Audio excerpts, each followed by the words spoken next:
అసలు నెయ్యిలో మిల్క్ అన్న పదార్థమే లేనే లేదు లడ్డు తయారీలో. అంటే ఇంత నికృష్టమైన పాలన ఇచ్చావేంటి జగన్, చీనీ పార్టీలోనే ఉంటుంది తప్పని చెప్పి అందరూ బయటకు రావాలి. జగన్మోహన్ రెడ్డి ప్రభుత్వానికి ఇంత బురద, ఇంత పేడ తీసి కొట్టాలి. అదంతా మానేసి కూర్చుని ఇష్టం వచ్చిన మాటలు మాట్లాడేస్తాడు. ఈరోజు కల్తీ విషయాన్ని పక్కన పడేసి ఆవుకో ఉందా, పందికో ఉందా, ఎవరికో ఉంది అన్న మాటల్లోకి వెళ్ళిపోయారు. ఈరోజు ఇలాంటి మాట్లాడేది అసలు దాంట్లో వాడిన రసాయనాలు దేవేంద్ర డైరెక్ట్స్ ఒకసారి బయటకు వస్తే ఇష్యూ తేలిపోతుంది కదా.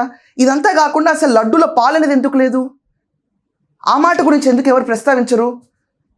ఎప్పుడు చూసినా డిస్కో డాన్సులు, క్యాసినోలు, బూతులు మీద ఫోకస్ చేసినంత ఎఫర్ట్, లిక్కర్ కుంభకోణాలు ఎలా చేయాలన్న దానిపైన ఫోకస్ చేసిన ఎఫర్ట్, మైనులు, దోచివేతలు, గ్రావెల్ ఎత్తుకెళ్ళిపోయిన దిక్కుమాలిన ప్రభుత్వం నడిపిన వైకాపా టెన్యూర్ గురించి, దాంట్లో తిరుపతి లడ్డు, పరకామణి చోరీ, ఆఖరికి మనం చూసుకుంటే పట్టు వస్త్రాలు ఏదైతే మనకి ఆశీర్వచనం వచ్చి కప్పుతారో దాంట్లో కూడా నాణ్యతలో లోపాలు, ఇన్ని ఇష్యూస్ పెట్టుకుని సిగ్గు లేకుండా బయటకు వచ్చి ఎలా మాట్లాడుతున్నారు?